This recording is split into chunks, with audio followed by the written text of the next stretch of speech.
Welcome back to Ride JBI. I'm JB. Today we finished this JBI spec suspension build on this 2024 Yamaha YZ250 with KYB suspension. In this video, we're going to break down what we did, why we did it, and most importantly, what this rider should expect when he gets back his JBI spec suspension.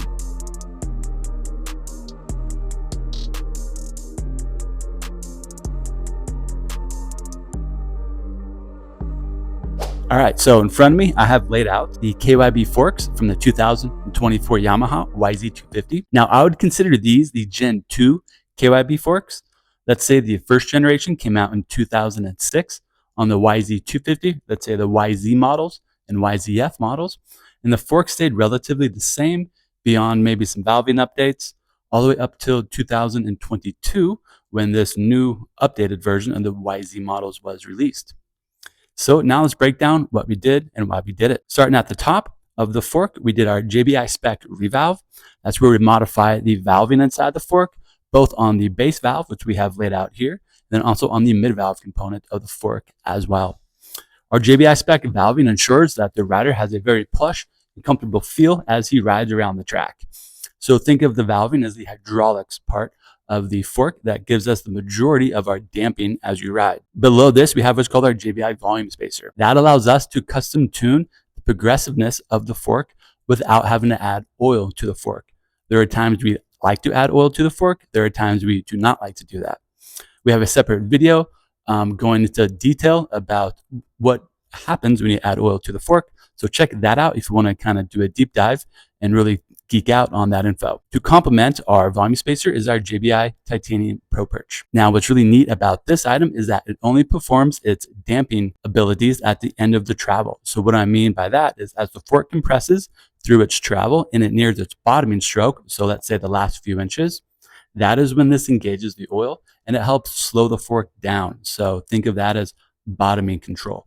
Compared to the stock perch, ours is much more effective, and therefore it gives you a much more comfortable feel when you do bottom out. To overly simplify it, think of it as less of a metal kind of click clank sound and more of a hydraulic cushioning when you do bottom out. Now for this rider, we had to go up on the spring rates. We're a big fan of the K-Tech brand springs. Their springs are a perfect fitment inside there. What I mean by that is the diameter of the spring and the length of the spring. So it is a direct replacement for your OEM ones. And then another nice added benefit is all their springs are polished. So they're very smooth to touch and they're laser etched as well with the identification of the spring rate.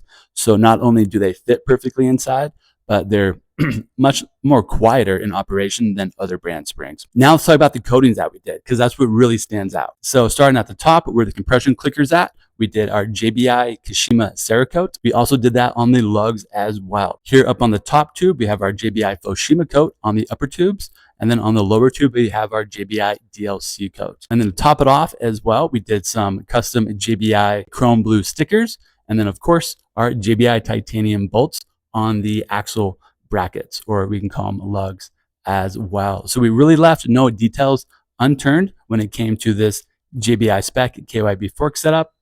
What this rider can expect is his forks to be a lot smoother over the small and medium bumps as he's riding.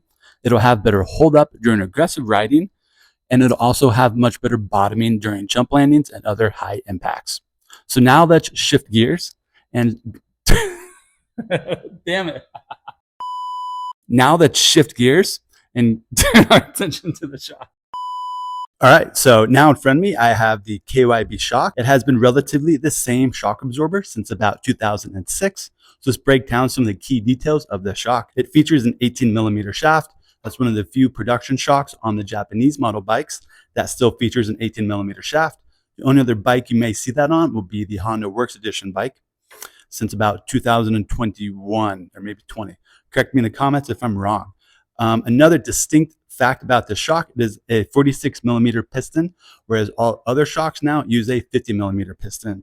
The best way to think of this intuitively is the bigger piston, so 50mm, is going to have a larger volume of oil above it. It's going to make the shock have a more speed sensitive feel. Now I'm oversimplifying here, but I'm helping you intuitively understand the difference. Again, it has an 18mm shock shaft, so it is pushing more oil through the adjuster up here compared to the 16mm shock shafts.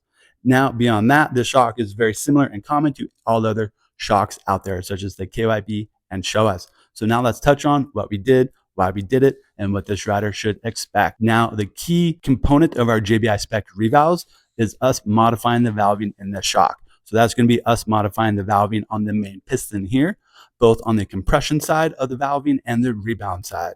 And then also we turn our equal attention to the compression adjuster unit, and that gets modified with JBI spec valving as well. It's very important to do that because both of these valves have a big influence over how the shock absorber feels. Now for this individual, we also had to alter the spring rate. As you can see, we have a new spring on here as well. We love K-Tech springs. We often use them for our shock springs. However, we use the Q Spring brand here because they have a beautiful kind of galaxy metallic black finish on them. And we love the fitment of their springs as well. They're a direct, true fitment also. And they also carry some alternative rates compared to K-Tech.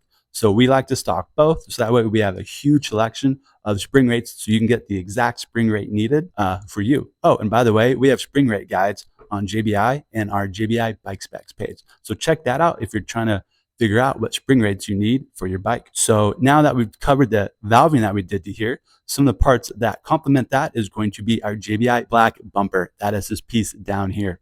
It is made out of the same PUR foam material as the OEM bumper. However, ours has a small additive of NBR rubber.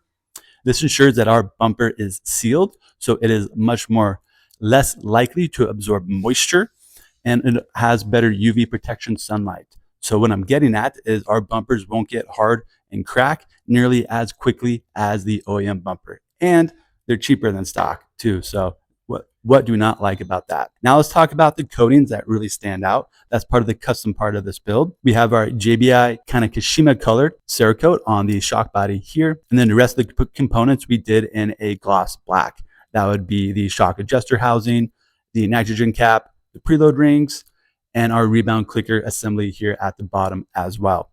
Of course, we have a JBI DLC coat on the shock shaft to match what we did on the front forks. And then again, we covered why we went with this beautiful Q spring, as it really just finishes off an awesome aesthetic for this build that we did. Now, what this rider can expect is a shock that is very balanced to the front forks of the bike.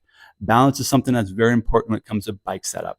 By that, I mean the springs we have selected for the forks and the shock are in balance. So think the spring rate is well matched front to rear. And now the valving is perfectly matched front to rear. The amount of compression and rebound resistance we have in the forks is also matched in the shock.